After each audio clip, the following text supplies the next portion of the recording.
Hi, this is ER Books, and welcome back to Storytime with Brooks. Today we find ourselves in Chapter 11, so without further ado, here is Chapter 11. Chapter 11. She Came Home. Ember, 1 month ago. I'm coming back for you, Calypso, he said to the night wind. I swear it on the river Styx. Leo Valdez, House of Hades, by Rick Riordan. My sister's ghost stood on our doorstep, and I stifled a scream as I stared in shock at the person I had been waiting for the last 8 years. Is this even real? Am I dreaming? Is this a trick? It was Faye, and yet it was not Faye. Her eyes were older, her face fiercer, covered in pale scars that laced across her skin, silent evidence of the abuse she had endured. An especially deep set of stark white gouges ran down her right cheek, from just below the corner of her eye to the edge of her mouth.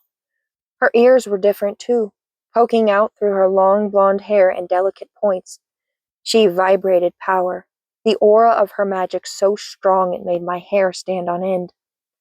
She stood soaking wet on the doorstep, her blue-gray eyes wary and calculating as she surveyed us, as if she was unsure how to approach or speak to us after so many years. Dad and Mum stood in the doorway, silent and trembling as they stared at her in disbelief. I'm home, Faye whispered at last, as if she couldn't believe her own words. Mum collapsed to her knees, tears streaming down her cheeks as she tried to stifle a sob. The spell around us vanished, and Faye rushed forward, dress dripping as she wrapped Mum in a fierce hug. Don't cry, she said in a muffled voice as tears streaked down her own cheeks. How? Dad stammered as Faye and Mum clung to each other. It's only for a short time, Faye barely managed to croak. The words burst from my lips. How did you get away? Her eyes widened as she finally saw me, grief and disbelief crossing her face as she slowly stood.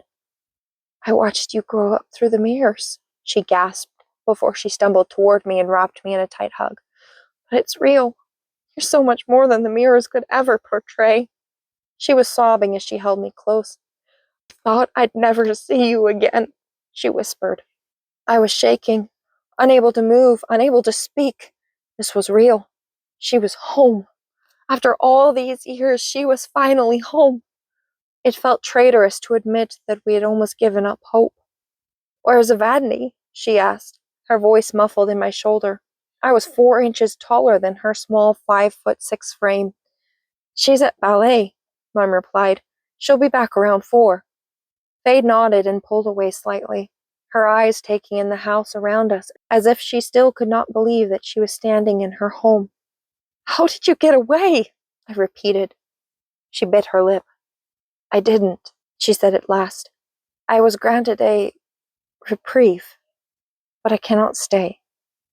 My chest threatened to explode as I held back a sob. I won't let you leave again, I said fiercely. I won't let them take you back. I'm too far gone, Em. You have to let me go, she whispered, as she pulled me in for another hug, her voice so low that only I could hear.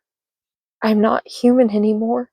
The magic within me will stop my heart if I stay in the mortal realm too long.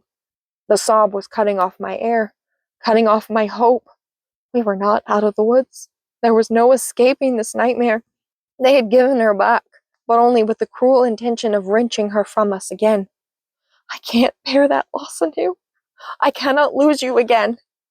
You'll have to hold on a little longer, she murmured as a cool flow of air hit my throat, causing the muscles to relax and allowing me to take a gasp of breath. I'm going to put an end to it, she whispered as she held me close. I'm not going to let the darkness harm you.